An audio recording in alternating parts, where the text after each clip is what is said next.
لا إله إلا الله الله لا إله إلا الله الله لا إله إلا الله الله الحمد لله الذي شرفنا باتباع سيد الكائنات وجعل ديانات الإسلامية فوق جميع الديانات وهدانا إلى الحق بآيات البينات adúpẹ́ fún Ọlọ́run ọba wo ni ọba tó ṣà wá lẹ́sẹ̀ ọba tó ká èmi àtiwọ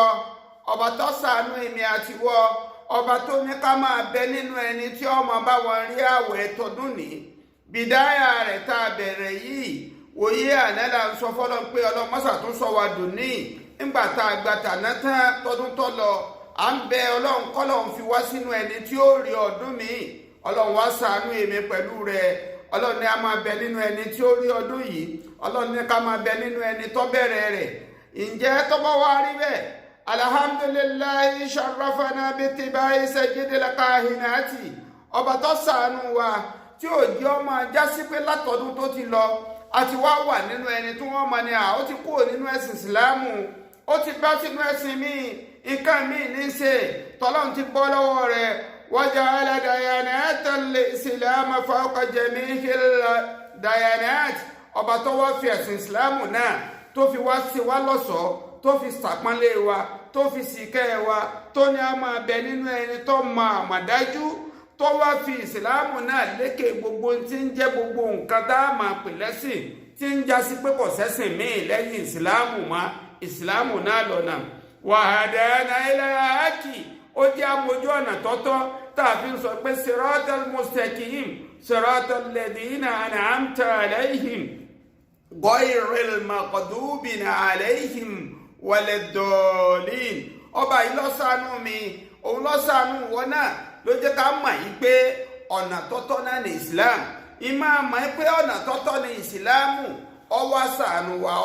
ọkẹ́mi ó ṣàánú wa ó fi ẹ̀sìn fún ó fi nǹkan eríṣiríṣi mèremère ó fi ṣe ìsìláàmù náà lọ́sọ̀ọ́ pé anítọ́wọ́ bá sìn mí tọ́ gbà pé mi Ọlọ́run náà lọ́lọ́run èmi nìkan náà lèyàn lè máa tẹ̀lé èmi nìkan náà lèyàn lè ṣe ìjọsìn fún mo fi ìsìláàmù ṣe yín lọ́sọ̀ọ́ mo fi eríṣiríṣi nǹkan nínú ìsìláàmù náà mo fi ṣe yín lọ́sọ̀ọ́ lẹ́yìn ìgbà tá a ti gbà pé kò sọ́ba kankan mọ́ Ọlọ́run nìkan náà ló yẹ ká máa mọ̀ lọ́lọ́run a sì gbà pàǹdánì rẹ̀ náà tó wá ṣàlàyé pé ta lọ́lọ́run tó wá ṣàlàyé ẹ̀sìn rẹ̀ fún wa òun náà ni ànábì tó yẹ ká máa tẹ̀lé ká máa gbà fún ipé gbogbo ohun tó mú wá àti gbà á a sì ti tẹ̀lé lẹ́yìn bẹ́ẹ̀ náà ó tún wá ṣe wá lọ́ṣọ̀ọ́ ó tún ṣe wá lóore ó tún ṣàánú èmi pẹ̀lú rẹ̀ ń bẹ Ramadan náà lọ́wọ́ dé yìí nínú tọ́lọ̀ mú fún wa ká máa kírun ká máa gbàwẹ̀ Ramadan yìí ìjọ wa ń gbà á ǹjẹ́ ìwọ náà bẹ̀rẹ̀ rẹ̀ ìjọwọ́ náà rí i pé oore lọ́lọ́run fi ṣe fún wa tó o bá wá rí i bẹ́ẹ̀ tó o mà bẹ́ẹ̀ ipò oore lọ́lọ́run fi Ramadana fún wa àní sáàrù síyámù wa kíyámù oṣù yìí oṣù àpọ́nlé ni ló jẹ́ máa pè ní Ramadan kí ni ìtumọ̀ Ramadana náà gbogbo tó ti jẹ́ gbóná lára rẹ gbogbo tó ti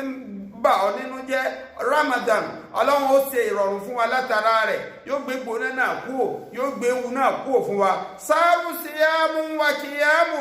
oṣù yìí náà lóṣù tó ṣe pé a mọ̀ ipá máa gbà àwẹ̀ kí ni tá ń pè ní àwẹ̀ ìkó ẹnu wa ró ìkó ojú wa ró ìkó gbogbo eríkèéríkèé ara wa ró kúò níbi tí ọ̀dà a máa wá fi ọkàn wa tì sọ́dọ̀ Ọlọ́run ọba pé òun náà lọ́ba tí ń ṣàánú wa gbogbo ohun tí ò tó tá a fi ń sunkún sí gbogbo ohun tó ti tó náà táwọn ìpínlẹ̀ yìí ti tó Ọlọ́run má jẹ́ ọbọ̀ tá a bá wá mà bẹ́ẹ̀ inú Ramadana yìí náà láti máa gba àlékún rẹ̀ lọ́sọ́dọ̀ Ọlọ́run ìmọ̀ gba àlékún rẹ̀ ìmọ̀ ará àlékún Ọlọ́run ìmọ̀ rí àlékún oore Ọlọ́run ọba nínú oṣù wo ni inú gbogbo oṣù tọ́lọ́run dá àmọ́ fi Ramadana yìí ó fi ṣàdé fún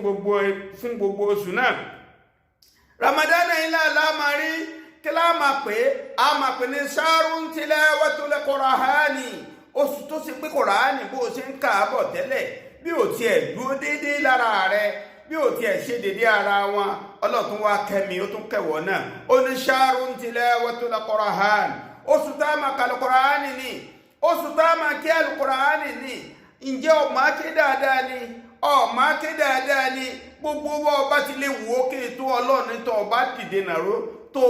dìde rẹ̀rọ nínú òru Ramadana yìí tó rí pé ṣáàrù siyamun wa qiyamin oṣù tó yẹ kí n máa pọ̀ ṣẹ̀ṣẹ̀ kí n máa yan náfìlà ni kódà bó ṣe pé Suratul Fatiha àti Qul huwallahu nìkan náà lọ máa ké nínú Ramadana yìí ó gbìyànjú bágbára rẹ̀ ṣe máa ó gbìyànjú bí làákàyè rẹ̀ ṣe máa ó gbìyànjú bí ìtiraka rẹ̀ ṣe máa lọ sọ́dọ̀ Ọlọ́run ọ̀nyàn náfìlà bẹ́ẹ̀ ó sì ń ṣe kíni ṣáàrùn tilawatul Qur'ani ọ̀nkà Al-Qur'ani ń bẹ̀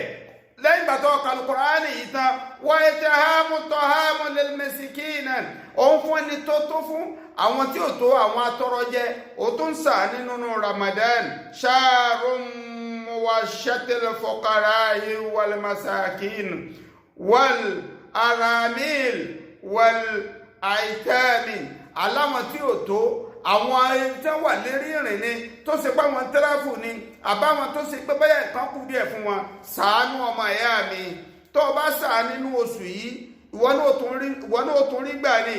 Bashiran wa nasiran anabi wa Muhammad sallallahu alayhi wa sallam anabi jẹ́ àmàṣẹ́ pé Bashiran wa nasiran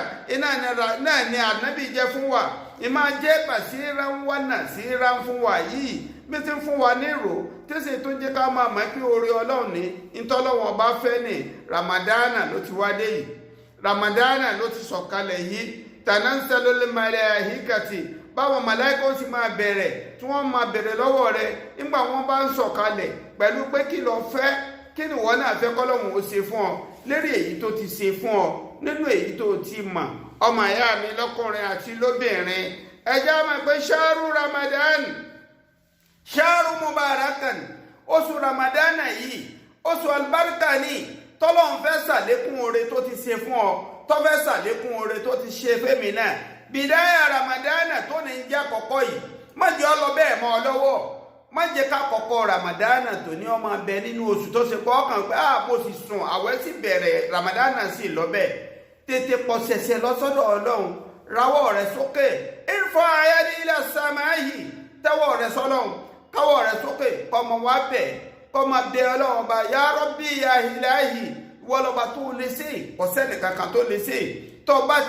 bá tilẹ̀kùn rẹ kò sẹ́ni kankan tó lè ṣe èmi fásitì yìí bí ọ gbogbo bára tí ń ní kálukú wá sí ìrọ̀rùn fún mi wá sí ìrọ̀rùn fẹ́ni kọ̀ọ̀kan wa náà Ọlọ́run Ramadana tó wá bẹ̀rẹ̀ yìí má jẹ́ kó bọ́ mọ́ wa lọ́wọ́ bẹ́ẹ̀ o járó rẹ bẹ̀jẹ́ ni o járọ́lá bẹ̀jẹ́ ni o járíràmà bẹ̀jẹ́ ni o subhana rabbika rabbil izzati amma yasifun wassalamu ala al-mursalin walhamdulillahi rabbil alamin sallu ala nabiyil karim sallallahu alayhi wa sallam.